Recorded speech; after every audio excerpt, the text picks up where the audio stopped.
Hello everyone, my name is Mail Sen, Assistant Professor of Indraprastha Law College. Welcome you all to the Law of Torts lecture. Our today's topic is the one of the most important topic of Law of Tort syllabus, that is injuria sine damno and damnum sine injuria. These are the two legal maxims which are very important to understand the constituents of torts. So let's start. What is legal injury? It means injury in the eyes of law. Legal injury, damage, need not to be identical, actual or pecuniary. There must be infringement of legal right of a person. Such infringement of a legal right has a presumption of injury in the eyes of law. There is no need of any actual damage. So legal injury मतलब हम क्या समझते हैं, ज़रूरी नहीं है कि वो इंजरी हमें दिखे या इंजरी कोई एक्चुअल इंजरी हो या पिक्यूनरी, दैट मीन्स मॉनिटरी, मतलब पैसों का लॉस हो रहा है या फिर हमें कोई भी हार्ट हो रहा है वो तो हमें दिखता है। उसके अलावा भी अगर बाई चांस अगर हमारा कोई लीगल राइट वायलेशन हो रहा है और वो दिखाई नहीं दे रहा, आइडेंटिफाई नहीं किया जा रहा है बाहर से, but still it is a legal injury, क्योंकि कोई एक्चुअल डैमेज होना ज़रूरी नहीं होता है। लीगल में इतना ज़रूरी है कि एटलीस्ट एक लीगल ड्यूटी होगा, एक लीगल राइट होगा एंड उस लीगल राइट का वायलेशन होना चाहिए।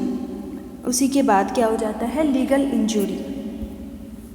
Legal injury can be explained by two Maxim's, injuria sine damnum and damnum sine injuria. Actually legal injury is the second component of tort. Tort constituent होने के लिए, constitute करने के लिए जो second point है वो था हमारा लास्ट लेक्चर में हमने जो डिस्कस किया था 3 पॉइंट, उनमें से सेकंड पॉइंट था लीगल इंजरी। तो लीगल इंजरी को समझने के लिए दो मैक्सिम समझना बहुत इम्पॉर्टेंट है और वो है इंजुरिया सीने डैमनम एंड डैमनम सीने इंजुरिया।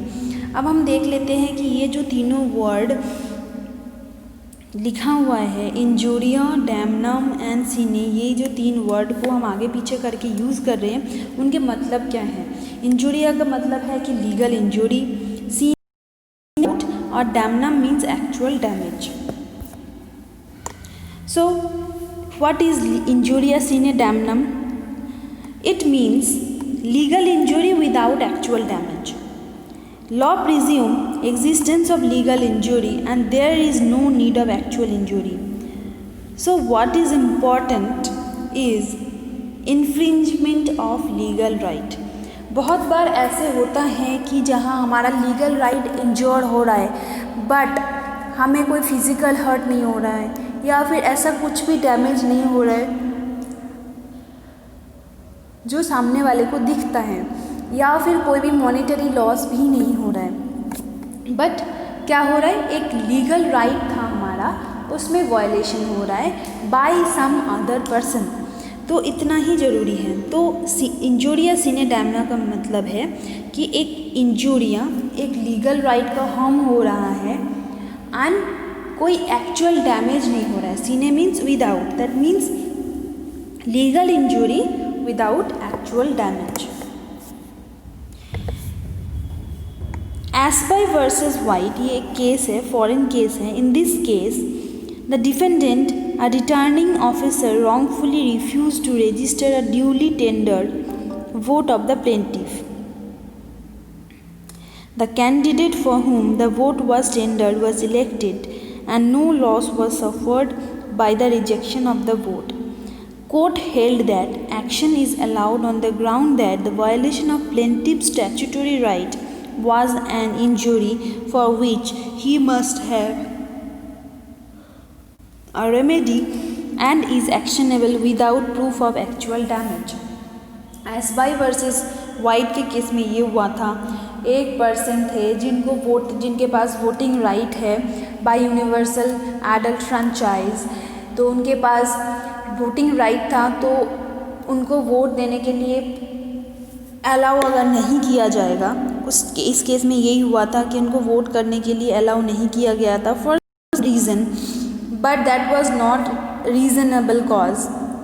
और इसके वजह से क्या हुआ था, ऐसा भी नहीं हुआ था कि कोई डैमेज हुआ था, ऐसा भी नहीं है कि जिस पर्सन को वो वोट देने जा रहे थे वो जीते नहीं थे, वो भी जीते थे, कोई भी लॉस एक्चुअल डैमेज हुआ नहीं था। बट क्या हुआ था, एक लीगल राइट था उस पर्सन के पास, जिस राइट का वायलेशन हुआ था, that is enough to constitute a case of tort. Then Municipal Board of Agra versus Asar Filal. In this case, it was held that if voter's name is wrongfully omitted from the voters list, he suffers a legal wrong and he can bring legal action. इस case में भी यही same election के time का ही case है। क्या हुआ था, वोटर लिस्ट में वोटर का नाम गलत आ गया था and that's why he was refuse to cast vote. इसमें भी रॉन्गफुली उनको वोट, अपना जो वोटिंग राइट है वो एक्सरसाइज करने नहीं दिया गया था, दैट वाज रॉन्गफुल एंड उनका जो लीगल राइट है that was violated, so it was also a case of tort. Next is damnum sine injuria, that means actual damage without legal injury.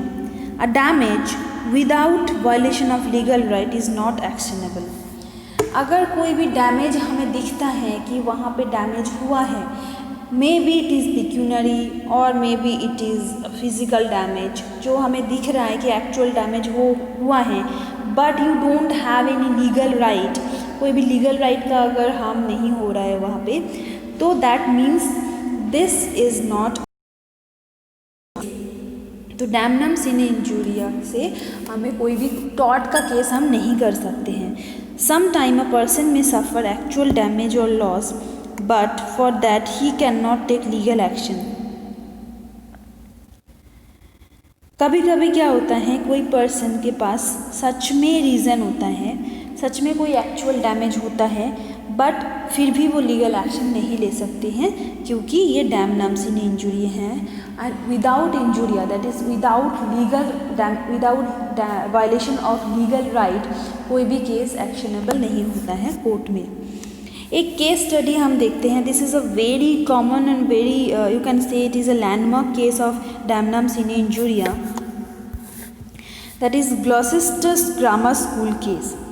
In this case, the defendant set up a rival school next door to the plaintiff school, and the boys from the plaintiff school flocked to the defendant's school.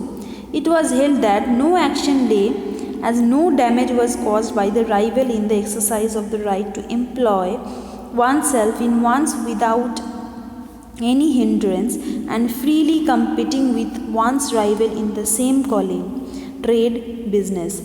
तो Gloucester grammar school, यहाँ पे ध्यान देना, इस case में कोई versus करके नहीं लिखा हुआ है, जैसे कि हमने लास्ट कुछ केसेस में ये देखा S by versus white and this things, but यहाँ पे ग्लॉसेस्टर ग्रामर स्कूल इसलिए है क्योंकि वो केस एक्शनेबल ही नहीं था, तो इस तरीके से हम वर्सेस नहीं लिख सकते यहाँ पे। इस केस में क्या हुआ था,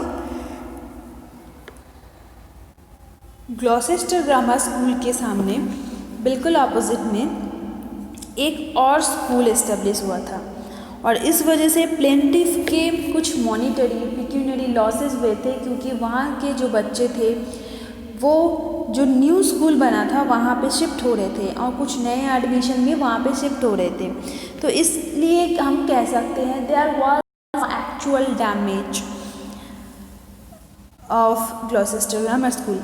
बट क्या किसी के पास राइट है कि हम बिजनेस कर रहे हैं तो हम दूसरों को मना कर सकते हैं? हमारे पास कोई लीगल राइट नहीं है। जैसे कि मान लीजिए कि अगर कोई पर्टिकुलर जगह पे या कोई पर्टिकुलर मार्केट पे एक रेस्टोरेंट है तो हम दूसरा रेस्टोरेंट नहीं खोल सकते हैं, इस तरीके से कोई भी प्रोविज़न नहीं है लॉ में। तो that means we can say that कि अगर हमारे पास कोई भी एक्चुअल डैमेज होता है बट हमारे पास कोई लीगल राइट नहीं होता है उस डैमेज के लिए एक्शन करने के लिए या सूट फाइल करने के लिए, तो ये टॉर्ट नहीं होता है क्योंकि इस तरीके से केसेस एक्शनेबल ही नहीं होता है कोर्ट में।